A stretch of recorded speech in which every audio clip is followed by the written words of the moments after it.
முன்னாள் அமைச்சர் கோவை புறநகர் தெற்கு மாவட்ட கழக செயலாளர், கழக தலைமை நிலைய செயலாளர், சட்டமன்ற உறுப்பினர் ஆர்மையன் திரு SP வேலுமணி அவர்கள்.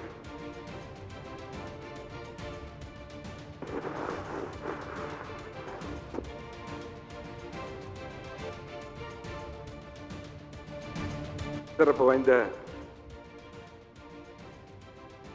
தமிழக மக்களின் இதய தெய்வம், இப்பூலகை விட்டு மறைந்து 36 ஆண்டுகள் கடந்து மக்கள் மனதை வென்ற மன்னாதி மன்னன் பொன்மனச்செம்மல் கழக நிறுவன தலைவர் புரட்சித் தலைவர் எம்ஜிஆர் அவர்களை வணங்கி, அவர் விதைத்த ஆலமர விருட்சகமான அனைத்து இந்திய அண்ணா திராவிட முன்னேற்ற கழகத்தை 1.5 கோடி தொண்டர்கள் கொண்ட மக்கள் இயக்கமாக வளர்த்தெடுத்து 32 ஆண்டுகளுக்கு பின்னால் கழகத்தை தொடர் வெற்றியை பெற்று தந்த மக்களால் நான், மக்களுக்காகவே நான் என தவவாழ்வு வாழ்ந்து நம்மையெல்லாம் இந்த உலகத்துக்கு அடையாளம் காட்டிய அம்மா என்கிற மனித புனித தெய்வத்தை வணங்கி, இவ்வுலகை விட்டு மறைந்தாலும் நமது கண்ணுக்குள் மறையாமல் இருக்கும் புரட்சி தலைவர் எம்ஜிஆர், புரட்சி தலைவர் அம்மா ஆகிய இருபெரும் தலைவர்கள் வழியிலே கழகத்தை 2 கோடிக்கு மேல் தொண்டர்கள் கொண்ட எஃகு கோட்டையாக மாற்றிய இரும்பாலை நகரம் தந்த சேலத்து கரும்பு மனிதர்,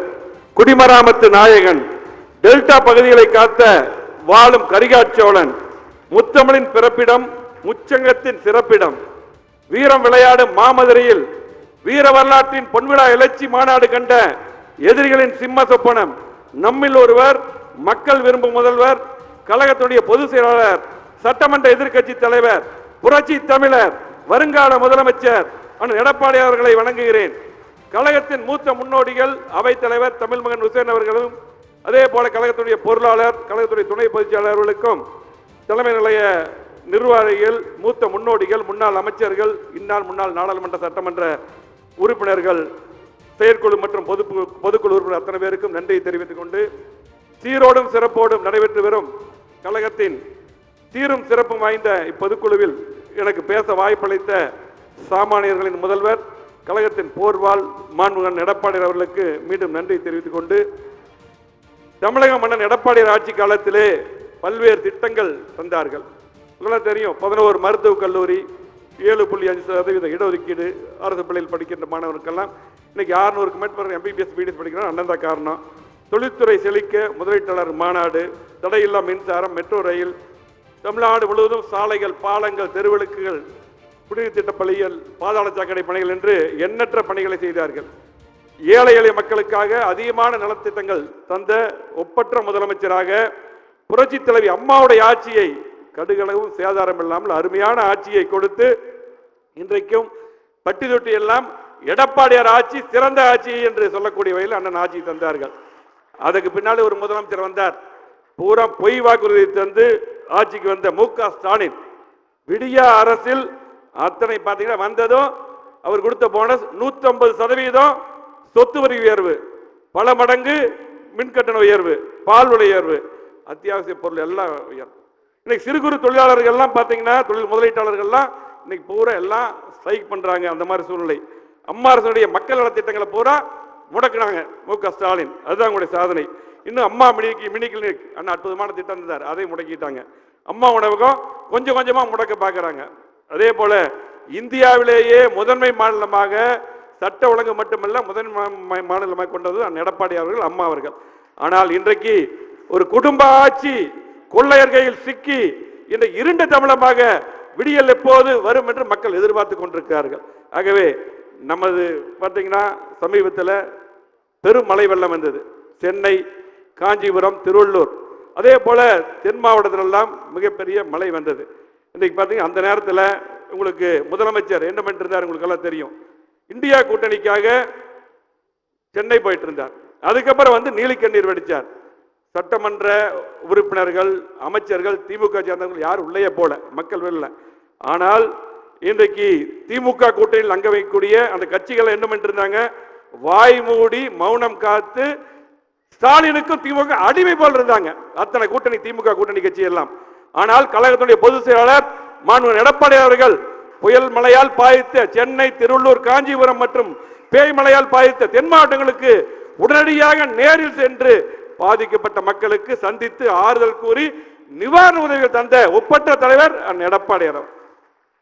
நாட்டில் என்ன நடக்கிறது என்பதை பற்றி தெரிந்து கொள்ளாமல் மக்கள் நலனை புறந்தள்ளி மக்கள் விரோத ஆட்சி நடத்தும் மு.க. ஸ்டாலின் விடிய அரசை நிரந்தரமாக வனவாசம் அனுப்ப மக்கள் முடிவு பண்ணி விட்டார்கள். நம்ம சிவி என்ன எல்லாம் பேசும்போது உங்களுக்கு சொன்னாரு ஒரு நல்ல கருத்து. நமக்கு இன்னைக்கு இருக்கக்கூடிய தமிழ்நாட்டில் இருக்கக்கூடிய அத்தனை மக்களும் ஏழைகள், நடுத்தர வர்க்கம், தொழிலாளர்கள், தொழில் முதலீட்டாளர்கள் எப்பவுமே திமுக ஓட்டு போடக்கூடிய அரசு ஊழிய டீச்சர்ஸ் இந்த ஆட்சி வேண்டாங்கிறாங்க. இந்த ஆட்சி எப்ப போகணும்னு நினைக்கிறாங்க? எப்போ பாத்தீங்கன்னா எல்லா பக்கம் தமிழ்நாடு முழுவதும் ஒரே குரல், எடப்பாடியார் எப்ப முதலமைச்சராக வருவார், இந்த நாட்டுக்கு எப்ப விடிவு காலம் வரும் என்று எதிர்பார்த்து காத்துக் கொண்டிருக்கார். நமக்கு பாத்தீங்கன்னா இன்றைக்கு ஒரே ஒரு வேலை, முக்கியமான வேலை என்னன்னா, இன்னைக்கு எடப்பாடியார் உங்களுக்கு தெரியும், ஏன்னா சாமானியமா ஒரு கிளை செயலாளர் பொதுச் செயலாளராக இருக்கார், அவருக்கு எல்லாமே தெரியும். இன்னைக்கு பாத்தீங்கன்னா பொதுச் செயலாளர் பாத்தீங்கன்னா ஆணையின்படி அறிவுறுத்தல் படி பாத்தீங்கன்னா பூத் கமிட்டி, மகளிர் குழு, இளைஞர் இளம்பெண்கள் பாசறை உத்தரவிட்டு நம்ம அமைச்சிட்டு இருக்கிறோம். இந்த இளைஞர் இளம்பெண்கள் பாசறை புதுசா வர இளைஞர்கள் எல்லாம் நம்ம அமைக்கணும், அமைச்சிட்டு இருக்கிறீங்க, விடுபட்டது அமைக்கணும். இன்றைக்கு எந்த கட்சியில் யாரும் போய் சேர்றது இல்லை, எல்லாருமே எடப்பாடியார் தலைமையில் இருக்கக்கூடிய நம்முடைய கழகத்தில் தான் அத்தனை இளைஞர்கள் எல்லாரும் சேர்றாங்க. நீங்க பாருங்க, எப்ப எடப்பாடியார் பொதுச் செயலர் வந்தாரோ அதுக்கப்புறம் யார் எந்த கட்சிக்கு போறது இல்லை. ஆகவே நம்ம இங்க இருக்கக்கூடிய எல்லாரும் எல்லா பொதுக்குழு சைக்கிள் இருப்பாலும் எல்லா முக்கியமான போற இன்னைக்கு நம்ம கழகத்தியா தமிழ்நாட்டில் இருக்கக்கூடிய அத்தனை மாவட்டம் எல்லா முக்கியமானவங்க இருக்கீங்க. நீங்க நினைத்தால் இந்த ஆட்சி உடனே போயிடும். நீங்க வேலை செஞ்சா போதும். கூட்டணிய எடப்பாடியார் பார்த்துக்குவார், ஒண்ணு மாற்று கருத்து இல்ல. நம்ம பணியாற்ற வேண்டும். யாரும் பாத்தீங்கன்னா கண்டிப்பா 200% எடப்பாடியார் முதலமைச்சராக உறுதி. நமக்கு நாடாளுமன்ற தேர்தல் இருக்கு. நாடாளுமன்ற தேர்தலில் சுழன்று பணியாற்ற வேண்டும். திமுக காரன் நம்ம கண்டிப்பா மக்கள் ஓட்டு போட முடிவு பண்ணிட்டாங்க. திமுக காரன் சாதாரண நினைக்க வேண்டாம்.